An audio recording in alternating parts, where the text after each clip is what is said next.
Te doy la bienvenida al podcast Sanadora del Alma. Soy Norelena Villegas y te acompaño a sanar tu alma y a despertar la magia que hay en ti para crear la vida que sueñas. Te comparto herramientas que me han servido y han permitido a otros crear relaciones armoniosas, gerenciar sus emociones, incrementar la confianza y descubrir el poder personal. Todo vivir humano ocurre en conversaciones y es en ese espacio donde se crea la realidad en que vivimos. Esta frase es del gran maestro Humberto Maturana, que me ha acompañado y desde la formación y desde la ontología del lenguaje y lo que significan las palabras, es un gran maestro. Y lo invito hoy con esta frase a una conversación que vamos a tener Juliana y yo acerca de las palabras que limitan mi bienestar. Cómo hacer conciencia de esa manera en que en automático converso con el otro, con los otros, cuando es en lo cotidiano y en lo grande, lo pequeño y lo mediano. Aquí conversaremos, Juli, de esas palabras que hacen nuestra vida bienestar o en malestar. Nora, este tema venía con unas ganas de grabarlo, Hace porque rato. además así hace rato, porque además ha sido como mi himno, como mi propósito. Dijiste dos palabras que son clave y una es la conciencia, o sea, porque nos enseñan a hablar y aprendemos de otros y ya lo hemos conversado, pero cómo elevamos nosotros la conciencia sobre esas referentes y la sutileza del lenguaje, que ahora hablaste del lenguaje también, que además lo cita mucho Rafael Echeverría en su libro Ontología del lenguaje. También habla de que las conversaciones son las que nos crean las realidades. Entonces, este tema, pues, van a ver lo emocionadas que nos sentimos, porque hay unas palabras que, como acaba de decir Nora, o nos limitan o nos transforman, o cómo tengo yo la capacidad de hacer uso de esas palabras para crear mi propia realidad. Y empecemos con una palabra que hace muchos años lo pongo, a veces me veo también en ella y una que yo la llamo la palabra más desempoderadora y es, ay, uno está muy cansado para hacer eso. Ay, es que a uno sí le toca trabajar muy duro. Ay, es que uno, y uno por aquí, y uno por allá, y uno, ¿y quién es uno? Y yo en los grupos a las personas les digo, ¿quién es uno? La diferencia de decir yo me siento cansada a decir uno está cansado Es total. es total. ¿Y cuál es la diferencia? El empoderarme, el yo ser responsable de eso que estoy diciendo y además crear, como dijimos, mi propia realidad. Este es uno de, yo podría decir que es el mayor aprendizaje y probablemente el más difícil para mí de aplicar, porque también, como lo dijo Nora, todavía sucumbimos en eso, en el, no, es que uno cree que la gente es capaz, no, yo creo que la gente es capaz. Y como cuando yo soy consciente de esa transformación del uno con el yo, finalmente termino siendo responsable de lo que yo digo y me hago cargo y me empodero. Juli, ayer estaba con un líder de una empresa haciendo su proceso de coaching. Es que uno con el equipo, es que a uno le toca hacer esto, es que uno, y yo le decía, a ver, volvamos a empoderar. Habla de lo que a ti te pasa con el equipo. Y empezaba, es que yo con el equipo siento que uno no puede hacer nada porque es que, porque está tan metido, es tan Ay, automático. tan difícil. Sí, sí, porque hay que hacer, como dijimos al principio, un nivel de conciencia en cómo lo estoy diciendo. Entonces, cuando soy consciente y yo pongo un ejercicio mucho y es, incluso a mí misma me digo, cuando yo digo, "Ay, sí, a todo el mundo le da pereza bajar, manejar, y ir, volver, hacer vueltas. No, a ver, a mí me da pereza. ¿Qué es lo que hace que me dé pereza? ¿Qué es lo que a mí me incomoda? Porque puede que a otros también, pero por condiciones distintas. Entonces, sentir que puedo empoderarme y decir que es mío, a mí, Norelena, a mí. me genera, ay, como un descansito, como que no me tengo que cargar al resto del mundo. Y ahí ya entra algo muy importante que cuando yo entré en esa conciencia del manejar el yo y no el uno, es la emoción. Ujú, Es ujú. decir, cuando yo tengo esa capacidad de decir, yo me siento, yo pienso, a mí me parece, a mí me pasa, siento que soy protagonista de. Así Y es. entra la emoción como de la alegría, también la responsabilidad que tengo de eso que estoy diciendo, de eso que estoy pensando, de eso que estoy sintiendo. Entonces, esa combinación del yo con la emoción es la que finalmente a mí, porque puede que a otros no, me empodera para hacerme Sí, responsable. sí, sí. A partir de ahí también hay otra que es muy usual, sobre todo en las familias, en las comunidades, que es el nosotros. Ay, Entonces, nos hospitalizaron o perdimos el año o perdimos el examen. Es como involucrar lo que le pasa al otro conmigo, perdón, sí, conmigo. conmigo. Hay que Conmigo. pensar tanto en la sutileza del lenguaje que lo que me pasa a mí, que a partir de ahí, como que automáticamente nos amarramos como si la emoción fuera la misma y la responsabilidad fuera la misma. Claro, y Freddy Kaufman en Metamanagement o en la empresa consciente habla mucho de cuando se empieza a decir, es que somos un equipo, es que como equipo tenemos que lograr esto,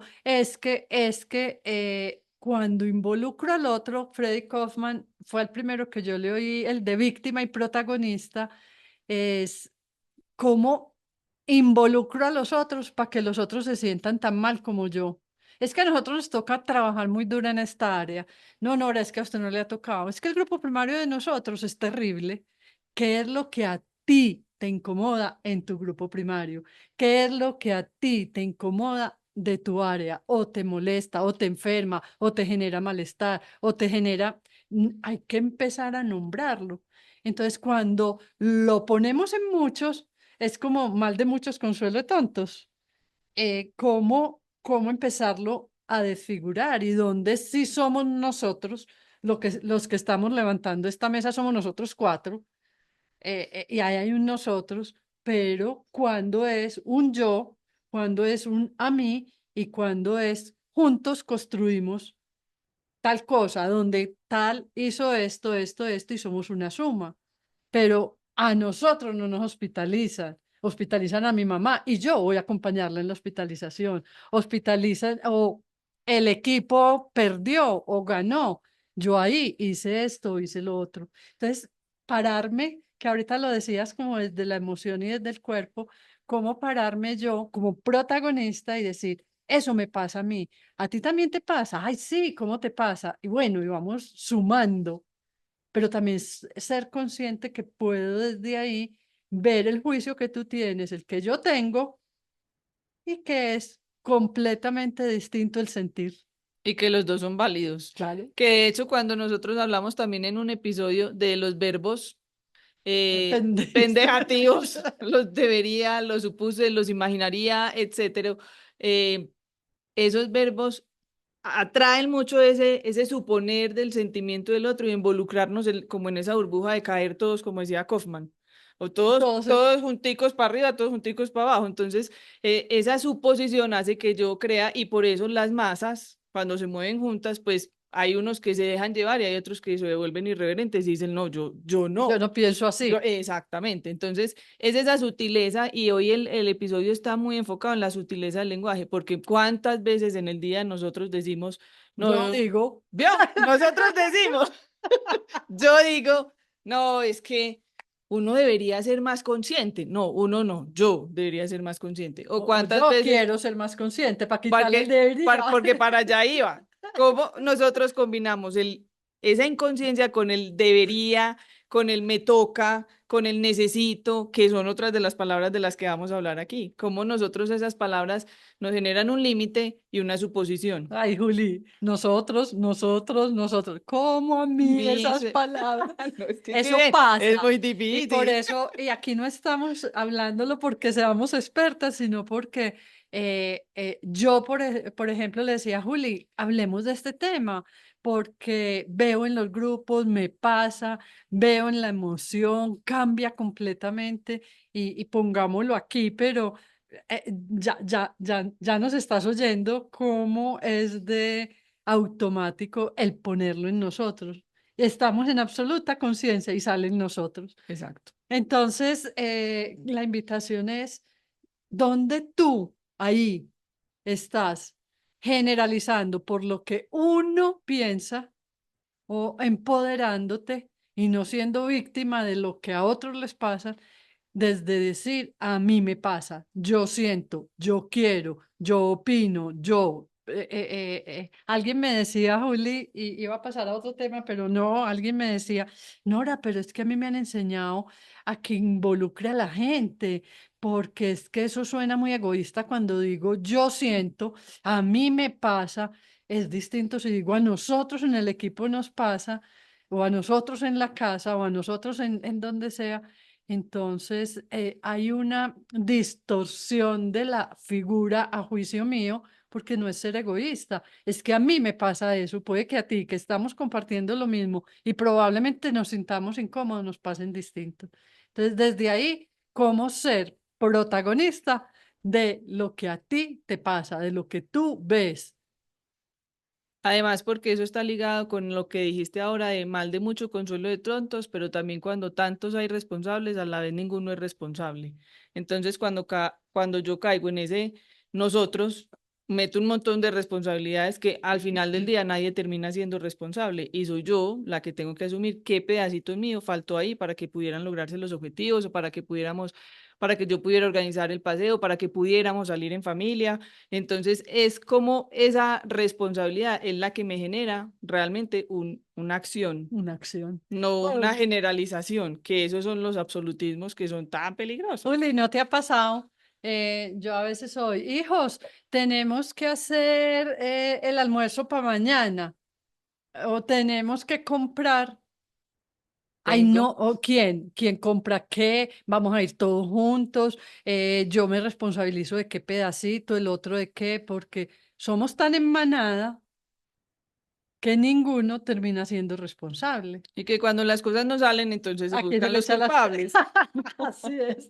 Entonces, el uno, yo digo que es la máxima expresión del empoderarme o desempoderarme. Y de la familia del uno, yo voy a invitar aquí otras palabras que me ponen como víctima. Ay, Juli, se me quedó el material con el que íbamos a trabajar hoy. Ay, imagínate que ayer se cayó se regó el tinto. Yo le pongo a un objeto inanimado la función y la acción. A mí se me regó el tinto. Yo dejé en la casa el material que iba a traer. Poner en el otro o en un objeto una responsabilidad que no tiene. Me desresponsabiliza a mí. ¿Esa palabra existe? No, No. me vuelve irresponsable. Me vuelve irresponsable y me vuelve más bien víctima, como dice Kaufman, y no como protagonista. Y para volverme protagonista simplemente lo cambio y digo, yo quebré el pocillo, lo hice de gusto, no, lo iba a poner en la mesa y se me resbaló, se cayó de la mano, no lo cogí bien. Nora, esa responsabilidad trae una cantidad de aprendizajes, Ujú. porque cuando nosotros nos declaramos, Ay, Dios. cuando yo me declaro aprendiz, yo, Juliana Giraldo, siento que sufro menos Ujú. porque soy vulnerable y porque estoy en un proceso de aprendizaje o de poner más atención o de revisar qué pasó. O sea, ¿por qué se me quedó el material? Salí a la carrera, salí con piloto automático, tuve un inconveniente. ¿Qué me pasó a mí? Porque normalmente yo puedo decir, no, pues es que salí de afán, pero entonces, ¿qué hago yo con ese salir de afán? Siempre. Qué puedo aprender yo de ahí? O sea, cómo esas pequeñas reflexiones a mí me traen un gran aprendizaje para entrar en la conciencia, para saber si eso se está repitiendo mucho o si fue un caso fortuito que también ocurre. Y creo que el hacerlas conscientes, o sea, el episodio de hoy es consciente, cómo lo digo, dónde lo digo, qué genera en el otro. Es distinto decir, ay, Juli, se te quiere mucho. Es que no, es que este equipo de trabajo es una maravilla. Decir, Juli, te quiero mucho, trabajar contigo cambia completamente. Entonces yo no sé dónde, en qué momento el no responsabilizarme de lo que siento, de lo que pienso, se transforma en se te quiere, en todos decimos aquí que eres muy buena líder, Las personalizamos. generalidades. Y vamos para la generalidad. Cómo esas generalidades despersonalizan totalmente. O sea, cuando a mí alguien me dice en un grupo esa frase que tú acabas de decir, que es muy común, de nosotros como equipo tal cosa, el equipo somos muchos, entonces yo pues casi que ni por aludida me tengo que dar. Distinto a que digan, Juliana, de ti pensamos que, Ujú. o tú me produces tal cosa, eso ya claramente a mí me llega más.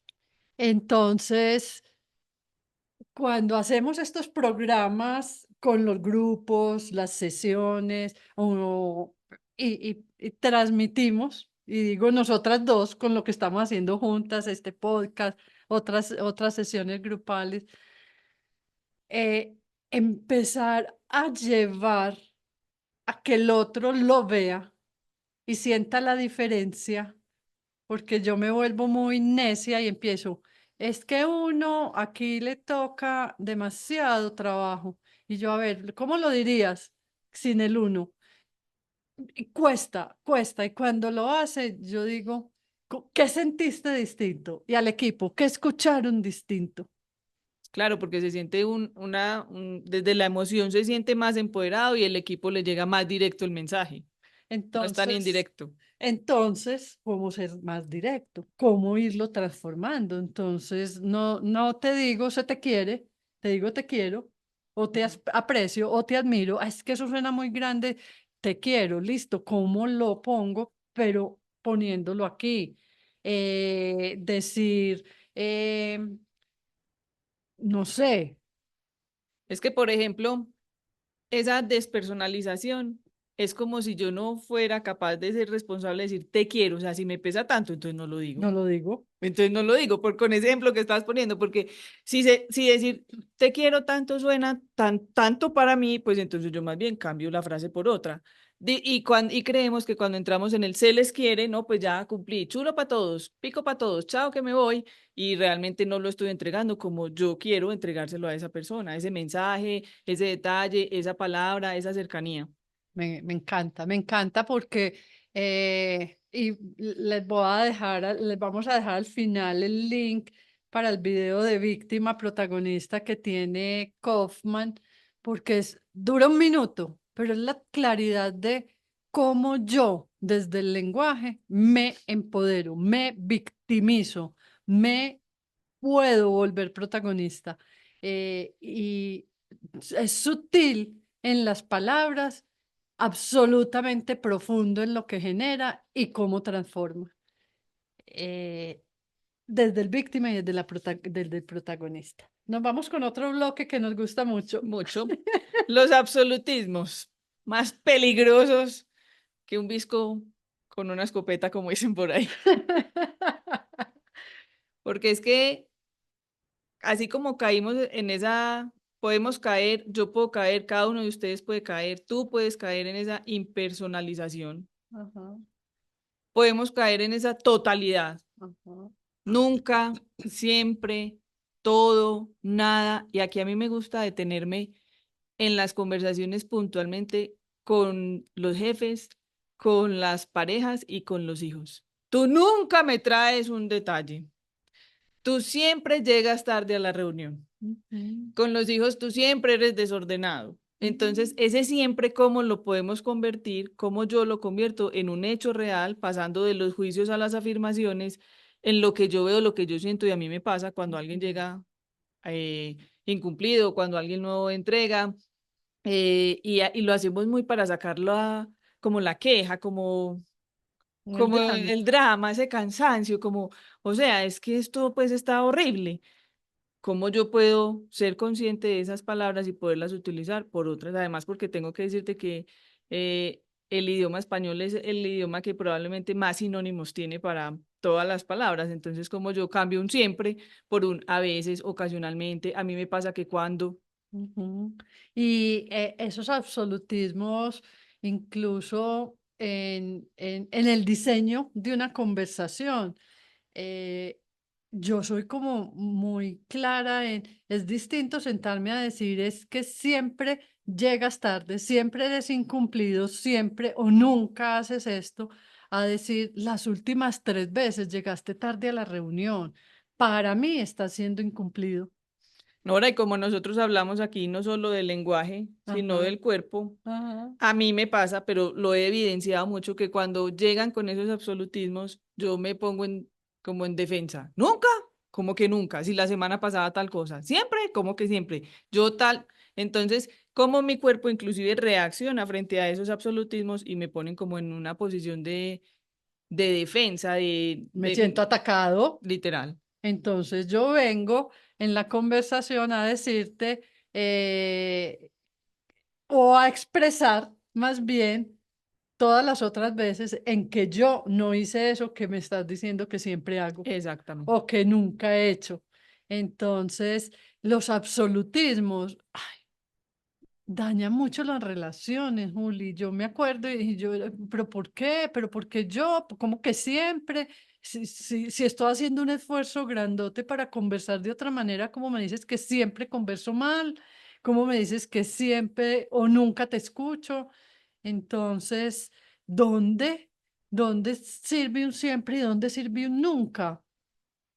Yo creería que yo En las ninguna podría parte. obviar. Yo también. Sí. Ahorita pensaba y yo decía, Es que a veces decir yo nunca voy a hacer eso. Mm. No, yo hoy pienso que eso no lo haría, que yo no permitiría tal cosa Adem- hoy y no sé qué pase mañana. Además, porque somos seres en constante evolución y Sí. como hoy yo puedo tener ese pensamiento, ese sentimiento, esa ilusión, pero Pasa dentro de otra tres cosa. meses me pasa otra cosa que digo, no, eso ya pasó a un segundo plano, no me interesa, ya no es una ilusión. Pero entonces, como somos en constante evolución, eso siempre y eso nunca no son perennes, o sea, no son para toda la vida. No, Yo sí, tampoco les encuentro mucho la sí. utilización, pero en el lenguaje cotidiano abundan. Abundan. Salir de la obligatoriedad que generan los absolutismos, la mejor manera que veo yo en este momento y que a mí me ha servido es con afirmaciones y en presente. Ujú. Un Entonces, ejemplo. un ejemplo, entonces, ayer estaba en una conversación. Es que no, es que vos siempre estás tan disponible, siempre tan disponible. Y yo le dije, hoy estoy disponible. A veces me has llamado y he estado disponible. Yo no sé si en el futuro siempre voy a estar disponible. Ujú. ¿Por qué? Porque me carga a mí la obligatoriedad de estar siempre disponible para fulanito de tal, porque se siente muy acompañado por mí, porque se siente muy bien. Entonces, es que no, yo con la dieta que estoy haciendo y después de hacer mi proceso de esa, nunca vuelvo a comer. No, no, yo hoy puedo comer esto y sé que a mi cuerpo le pasan cosas y me pone más compasiva incluso, porque el tener, el siempre, el nunca, el así soy yo, así tiene que ser, así lo he venido haciendo toda la vida y lo tengo que seguir haciendo, me invalida lo que dijiste ahora, de eterno aprendiz. Yo hoy estoy aprendiendo y hoy puedo elegir otras opciones. Además, porque cuando nosotros estamos muy parados desde esa obligatoriedad, con esa frase del ejemplo que pusiste en la conversación, ahí mismo se me vino a la cabeza la palabra la promesa. O sea, eso se termina convirtiendo como en una promesa inquebrantable cuando eso no es una promesa. O sea, es Mm. una percepción de esa persona, pero no se está convirtiendo en una promesa, porque hoy estás disponible, mañana no sabemos. Hoy estás a dieta, mañana no sabemos. Entonces, esa combinación entre la promesa, esa manera de yo ser consciente, pero además de ser autocompasiva, decir que estoy aprendiendo, hace que nosotros en esos actos lingüísticos podamos tener, yo insisto mucho, en una emoción de mayor tranquilidad para mí, porque no me cargo, Sí. porque no genero expectativas frente al resto, y cuando las genero, pues las puedo alinear, pues acudiendo a este tipo Eh, de palabras. claro, y la promesa se vuelve eh, tácita. Ujú. Es que vos siempre te has encargado de eso en la casa. Pues, ¿Y yo por qué voy a preguntar si mañana vienen a arreglar el jardín o no, si esa es tu tarea? Y cuando dijimos que era mi tarea, Volvemos a caer en la obviedad. claro, Pues obvio, no era obvio, toda la vida lo has hecho, no, pero esta semana sí, no me lo corresponde, podemos o negociar. o lo quiero cambiar, Sí, ya no quiero seguir claro. con esa responsabilidad tácita que llegó a mí, no, ya lo puedo cambiar. O que en un principio asumí Y que y ya que no. hoy, 2, 3, un año después, puedo decir, ay, yo no quiero seguir haciendo esa tarea, sentémonos y qué queremos hacer con esto. Entonces, él siempre, él nunca, los absolutismos, como dijiste, ahí los podemos obviar y buscarle el sinónimo a lo que quiero. Una manera a mí me funciona y es fundando el juicio y poniéndolo en afirmaciones, en hecho y en presente. Ujú. Hoy esto, o ayer hiciste tal cosa y me generó tal emoción, tal situación, para irle bajando el nivel de defensa y ataque que le ponemos o que se le pone ahí a la conversación, porque no se la ponemos tú y yo, sino que Cada le uno. queda en la Sí, conversación. total. Hay otra de las grandes palabras que yo aprendí de la mano tuya, Nora, es que cuando trabajábamos juntas yo decía, tengo que ir a la oficina y me decía, tengo. Y me hacías una cara como de, ¿en serio te toca? Y yo, pues sí, tengo que ir a la oficina, eso cómo más se dice. Y aprendí, me enseñaste a decir, quiero, voy, Me me gusta. gusta, pero no tengo. Es que tengo es como un bulto encima muy pesado. Entonces tengo que ir donde mi mamá, tengo que llevar a los niños, tengo que ir a la oficina, tengo una cita. Eso hay maneras de decirlo más ameno, precisamente desde la emoción del cómo me siento yo, y es voy a ir a, porque puede que no me Eh, guste, pero voy Elegir. a ir a. O si me gusta es me encanta ir a la oficina temprano, entonces por eso llego a las 6 de la mañana. Pero cómo yo cambio, miren, y obsérvate tú en tu cotidianidad cuando le dices a alguien que te vas a desplazar a un sitio o vas a cumplir alguna tarea, ¿cómo lo haces? Si es desde el tengo o es desde el voy. Sí, y se me viene un ejemplo aquí de hace poquito y es, ay, Nora, es que tengo que tomar todos los días el medicamento para la presión. Ah, Y yo escucho eso y cuando lo escucho incluso en el cuerpo y en la emoción, cuando esta persona lo dice, le digo, ¿qué tal si tú lo transformara por deseo estar sano, estar bien de la presión y para eso tomo un medicamento todos los días? ujú. Es lo mismo. Sin embargo, en la emoción, en el cuerpo y en el lenguaje pasan cosas distintas. Entonces, como lo decías, cambiar el tengo que ir a deseo ir. Es que eso es lo que me toca hacer, pues es que ¿quién más lo va a hacer? Elijo hacerlo. ¿Por qué? Porque quiero este resultado. ¿Por qué? Porque no he tenido una conversación con mi pareja, con mis hijos, para que ellos se ocupen de eso. Entonces, el poder eliminar el me toca, tengo que hacer, yo debería hacer eso, yo debería ser mejor en esto y cambiarlas por Quiero, quiero, deseo, me interesa, me me gusta. entusiasma, me hace feliz, estoy haciendo esto para estar sano, para aprender. Nora, eso de cara a mí. Pero hay un error muy frecuente, yo todavía lo cometo Mm. con mis hijos, con mi mamá, con mi hermano, con todas las personas que me relaciono con él. Deberías ir a tal parte, deberías llamar a, deberías hacer tal. O sea, yo lo elimino de A mí, mí, pero a los otros los dirijo diciéndoles deberías. ujú, Como estaba consciente de que íbamos claro. a grabar este podcast de los últimos días acá, cada que me sale el debería, yo soy, ¿qué tal si haces tal cosa? ¿Y qué te parece si has pensado en esta otra opción? Porque desde ese rol que ejercemos como líderes, como jefes, como hijos, como hermanos, como mamás, como tíos, como lo que sea, nos creemos con el derecho de darle instrucciones al otro desde lo que debería hacer. Y cómo tengo yo entonces esa manera de ser consciente para eliminar el debería al otro. Juli, me pasa algo oyéndote y es que cuando hay como dos partes en esa conversación. El debería es algo que yo veo que el otro puede hacer para lograr un resultado o mejor o más satisfactorio desde mi experiencia. Y cuando hablaste de tus hijos, yo pensé, ay, sí, deberías hacer esto para que en el futuro, deberías ahorrar para que en el futuro tengas, deberías estudiar para que en el futuro. Sí, Ujú. desde ese debería, porque tiene que ver con un deseo mío o con un imaginario mío. Sin embargo, hay otros que no son debería, sino cómo hacer acuerdos de unas responsabilidades que no quedan por si quieres, por si te gusta, si quisieras hacerlo, Mm. sino que ya es otro tipo de conversación. Porque escuchándote me pasó como, ah, entonces yo les digo, si tú deseas tender tu cama, No, tiendes.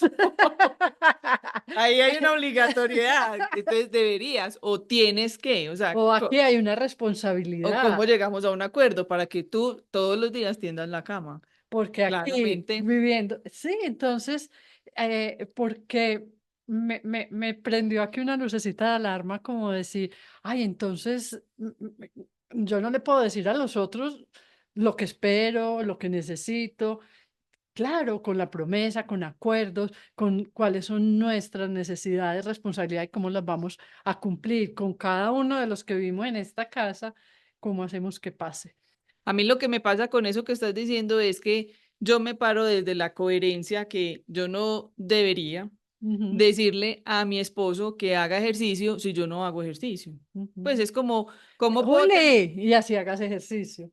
Exacto, o sea, cómo es? Sí, porque yo no soy quien para decirle, hace ejercicio, no, pues él puede que no le guste, que no pueda, que no le interese, tendrá sus temas, pero aquí la pregunta puntual es, ¿cuándo utilizo yo ese debería que ya lo explicaste desde mi conocimiento sobre la expectativa que yo tengo y a título de consejo o desde esa acción que yo quiero mostrarle al otro de, pues, deberías ir más donde tu mamá, que además lo acompañan con un tonito?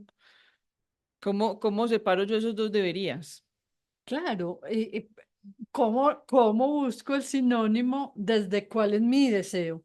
La ¿Qué es lo que intención. quiero que Ujú. pase? ¿O a ti te haría bien que fuera donde tu mamá o no? ¿Cómo te sentirías? ¿Qué le sentiría a ella? Entonces, abro una conversación, pero a veces por el afán, entonces, ya, no, es que hace. Lanzo la instrucción. Sí, y Sí, mágicamente espero que pase.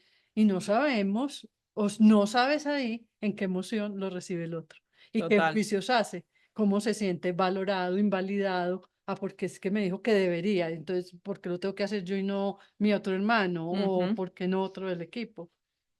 Súper Yo creo claro. que las palabras que limitan el bienestar son tantas, tantas, tantas, Juli, que daría como para muchas conversaciones. Eh, yo quiero hablar de uno que, que, que está y ahora, y yo me encanta leer y yo veo esa palabra y yo digo, ¿cómo la cambiaría? Y tiene que ver con, ay, Juli, vos sos muy buena en tu trabajo.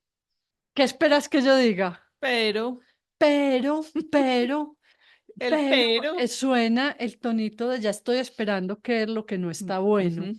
Entonces, ¿cómo el pero invalida todo lo que dije?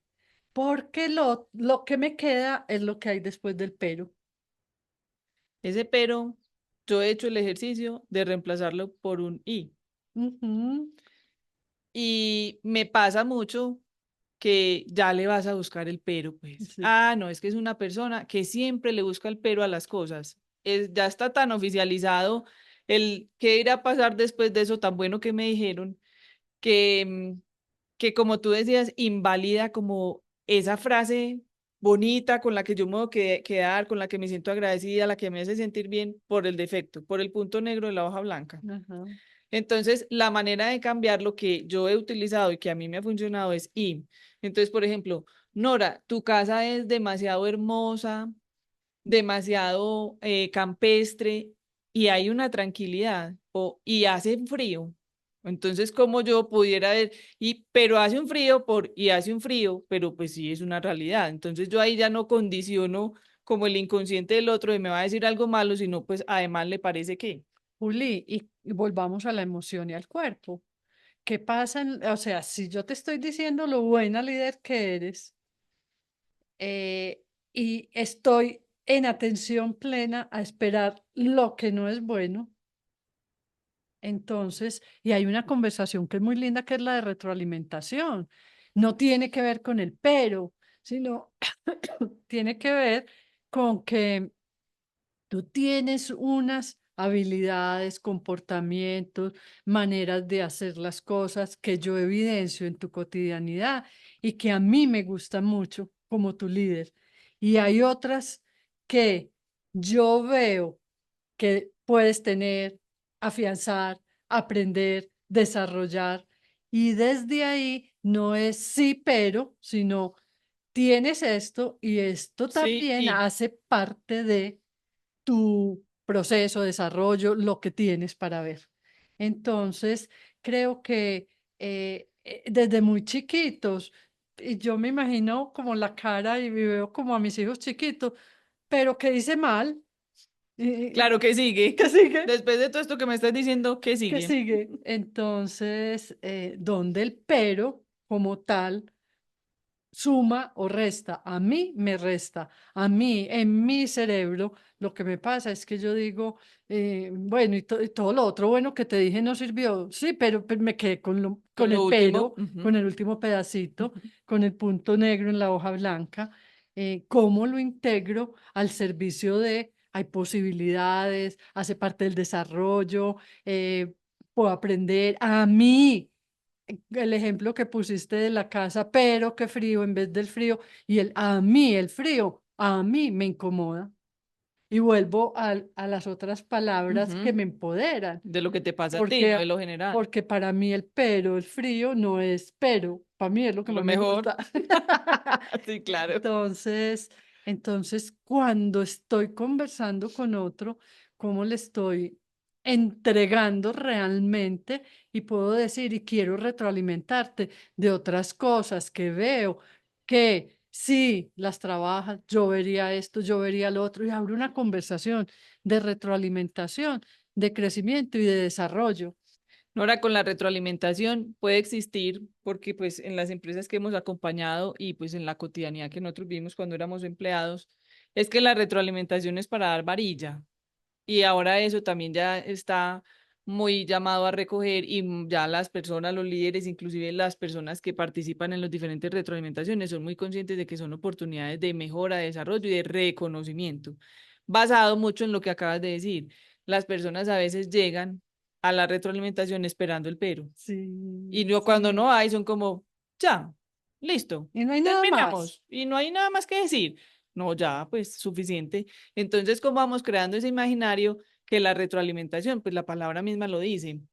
Es como yo, a partir de ella, tengo algo para alimentarme, el ego, la satisfacción, el aprendizaje, El las logro metas, el logro, la celebración, y los todo, nuevos y los desafíos. desafíos, exacto, porque no es decir todo está perfecto siguiente, no, es que estoy viendo en el otro que podía ser mejor desde mi perspectiva, que a lo mejor ni siquiera sabía que lo podía hacer. Entonces es cambiarle un poquito también ese concepto a la retroalimentación. Estas palabras que hemos puesto hoy, que las hemos querido llamar, que limitan el bienestar, eh, yo quiero cerrar con limitan el bienestar y es desde mi observación, desde lo que a mí me pasa, desde lo que he sentido, veo cómo una palabra transforma un estado emocional. Entonces, cuando tú o yo o el equipo o en la casa o en un lugar específico estoy viendo que hay un malestar, que hay una incomodidad, ¿cuáles son esas palabras que han generado y que están cambiando permanentemente mi emoción? Entonces yo estoy prevenido porque cada que vengo a la casa, así como la valla creativa que hay en este momento, si vas a venir a regañarme, mejor no Ah, vengas. sí. Entonces es como el otro también está predispuesto porque históricamente estás o juzgando o generalizando o poniendo palabras de obligatoriedad o invalidando al otro. La invitación es cómo puedo hoy hacer conciencia de empezar a bajarle el nivel y decirle al otro, vení, vení, te veo incómodo, conversemos de esto, ¿qué te está pasando? O desde ayer te veo incómodo con esto y no es siempre me haces mala cara con tal cosa. Y saber que así se transforma cultura, relaciones, emociones, cuerpo y obvio el lenguaje. Y vamos a seguir aprendiendo hasta el resto de la vida. Así pasaremos de ser víctimas a protagonistas.